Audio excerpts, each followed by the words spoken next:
welcome to my YouTube video. This is the third and final segment in a little series that I have on creating a pocket that's all knitted in one piece. Previously we picked up stitches for the lining from the backs of the main fabric stitches. We added the lining, then we came back and we knitted the pocket front, joining it at this edge here, so we've got the two fabrics joined together. Right now we have this little opening here, and in this video I'm going to show how to combine the stitches across the top here, getting ready for the ribbing. This is in association with a knit along tutorial that I have on Ravelry. It's called It Takes a Guild, and it's a tutorial on creating a custom fit raglan cardigan with your choice of cables.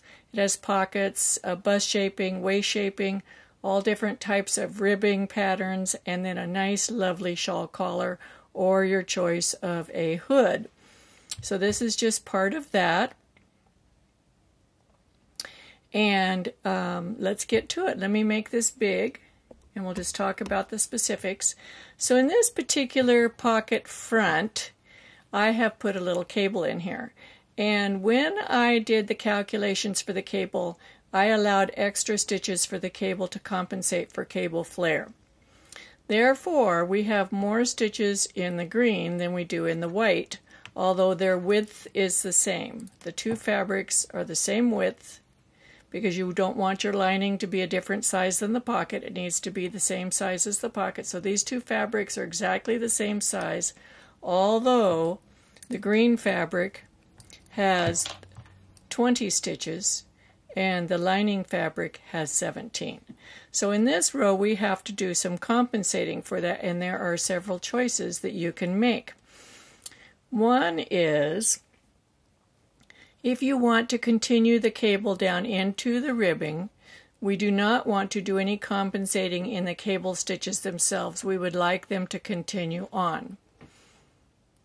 So we won't be knitting two together anywhere here. We could combine any stitches along here as similar to a knit two together. That's one option.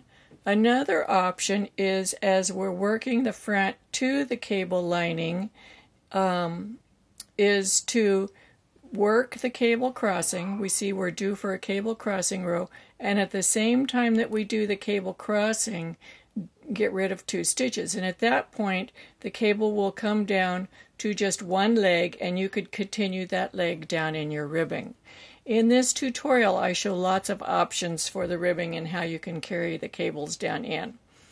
I'm going to choose the option, actually I need to get rid of 3 stitches, so I'm going to demonstrate both techniques. I'll get rid of 1 stitch in the body here, and then I will also get rid of 2 stitches in that cable crossing, so you can choose to do whichever you want.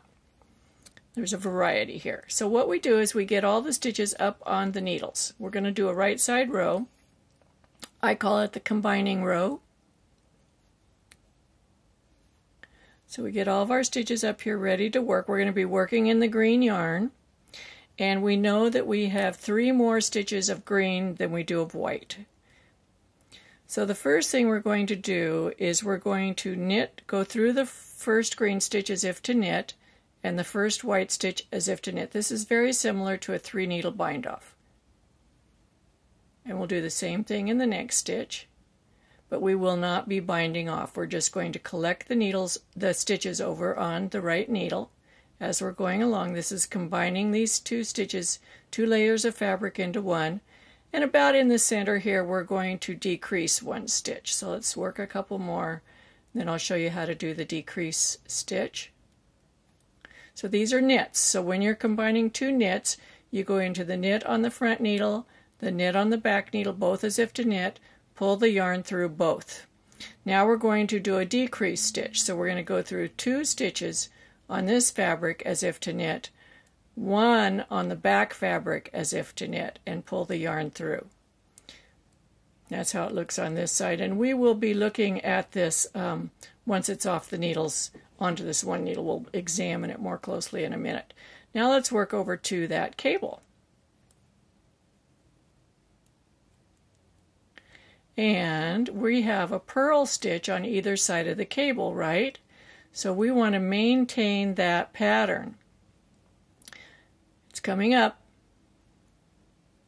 So when we work a purl stitch, the way we work it is we go through the back needle as if to purl first.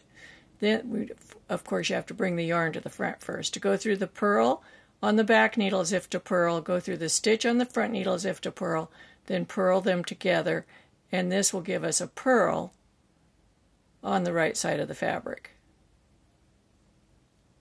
Now, if your lining is a different color, of course it's going to show, but in the tutorial we have the lining is the same color as the rest of the fabric. Now we're ready to do our cable crossing. So we're going to work on the front needle only, and I use, you can use a cable needle if you want, or you can do the cable crossing without the cable needle. That means that you're going to slip the 2 back stitches off and then put them back on. Move these 2 stitches to the front of the line.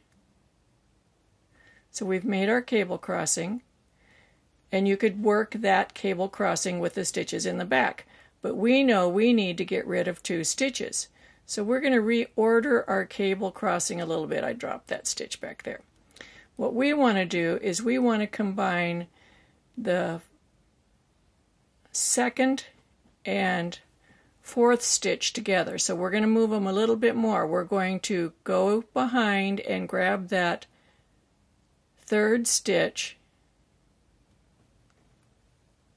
Give myself some space here. I'm going to let the 2nd stitch come back over.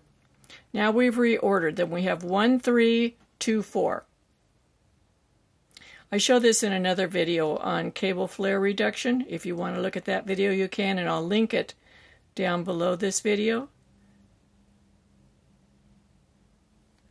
So you'll see a little icon up here in the corner here for a link to that video, and I'll put it down in the description.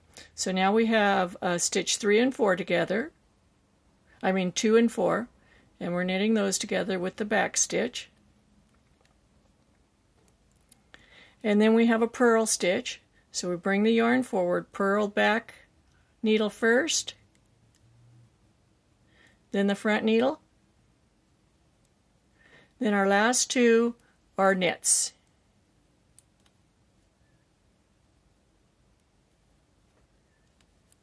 So now we have combined the 2 fabrics together into one. We reduced 1 stitch right here, and we reduced 2 stitches right here while maintaining the cable crossing. And we have our little pocket. We can put our fingers in here. It's a closed pocket now. These 2 fabrics have been joined right across here. They were joined here, and we had them initially joined here. So here's our pocket. If you like my videos, be sure to subscribe to my YouTube channel. Give me a thumbs up down there. Share my videos with your friends. I have a group on Facebook you can join. It's called Knitting with Susan Bryan, and a group on Ravelry called Knitting with Susan Bryan. I'll put links down in the description below if you want to join us. We have some fantastic, fabulous, friendly knitters in both of those groups, and we love to welcome new people to our groups. We do all kinds of educational fun things with knitting. So take care, join me again for the next video, and happy knitting!